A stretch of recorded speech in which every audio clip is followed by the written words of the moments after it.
पाठ 5 उतावलापन न करने की सीख। चंद्रगुप्त और चाणक्य ने शिविर को छोड़ा और जंगल की ओर निकल पड़े। दोनों वेश बदल बदल कर ग्रामीण इलाकों में या जंगलों में आदिवासियों के बीच रहते। एक शाम दोनों को भूख सता रही थी तो वे एक झोपड़ी के पास रुके। उन्होंने झोपड़ी के भीतर झांककर देखा।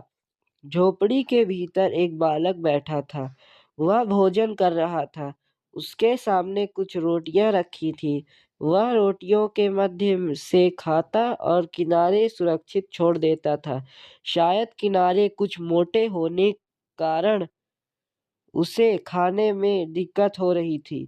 यह देख उसकी माँ ने कहा, बेटा खाना ठीक से खाओ, उस चंद्रगुप्त की तरह मत करो। बेटे ने कहा, माँ मैं तो ठीक तरह से ही तो खा रहा हूँ। माँ ने कहा, नहीं बेटा, तुम चंद्रगुप्त की तरह ही भूल कर रहे हो।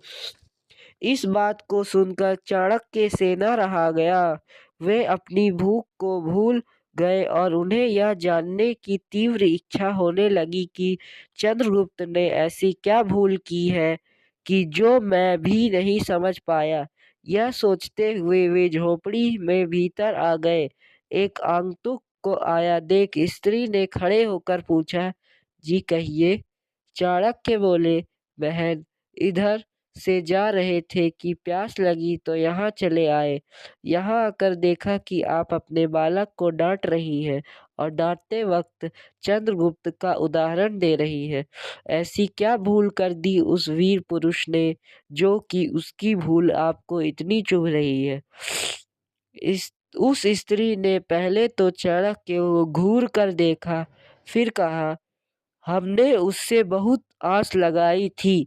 सोचा था कि अब एक अच्छा राज आएगा, क्रूर शासन का अंत होगा।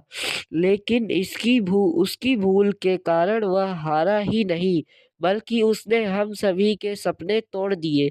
कुछ देर रुकने के बाद वह बोली, उसने उतावलेपन से काम किया और सीधे पाटलिपुत्र पर ही आक्रमण कर दिया। उसे पहले तक्षशिला के आसपास के क्षेत्रों पर विजय प्राप्त कर उनको अपने अधीन रखना था। फिर शक्ति बढ़ाकर अंत में तक्षशिला पर आक्रमण करना था।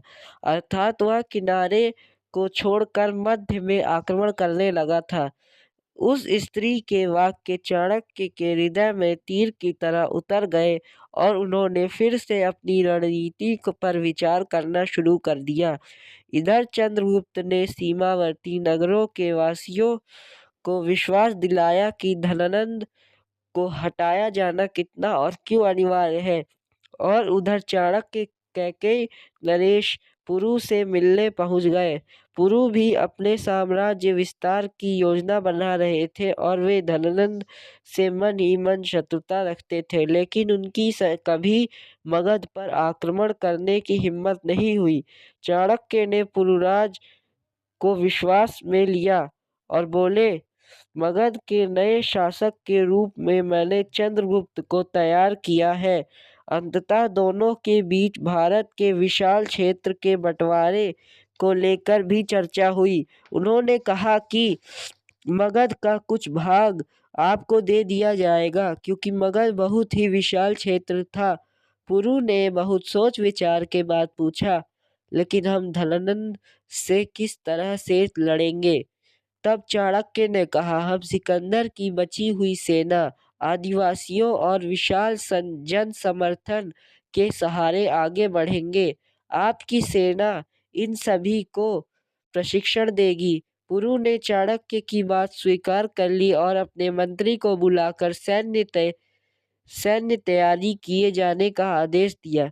पुरु की विशाल सेना व्यास नदी पार कर चंद्रगुप्त की सेना से मिल गई और विशाल काय क्षेत्र में सैन्य छावनी बन गई।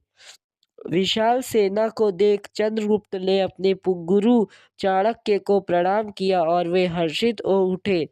चाणक्य ने उत्साह के साथ कहा, आर्य, अब समय आ गया है कि तुम मगध पर आक्रमण करो।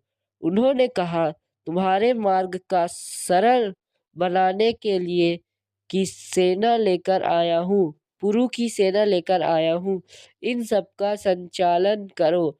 चंद्रगुप्त ने कहा, गुरुश्रेष्ठ, सचमुच आप महान हैं। आप तो हमारे वर्तमान और भविष्य के संचालक हैं। आपके होते हुए यह चंद्रगुप्त कभी निराश नहीं हुआ। आज आपने चंद्रगुप्त की भुजाओं में हाथियों का बल भर दिया है। उस रात सैन्य शिविर में युद्ध की रणनीति बनाई गई।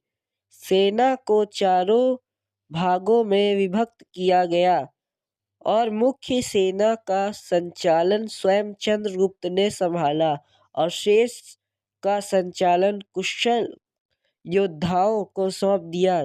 इसमें से एक का संचालन कुमार मल्ल ने किया, दूसरे का सिंहाक्ष ने और तीसरी टुकड़ी का संचालन आदिवासियों के प्रमुख ने संभाला।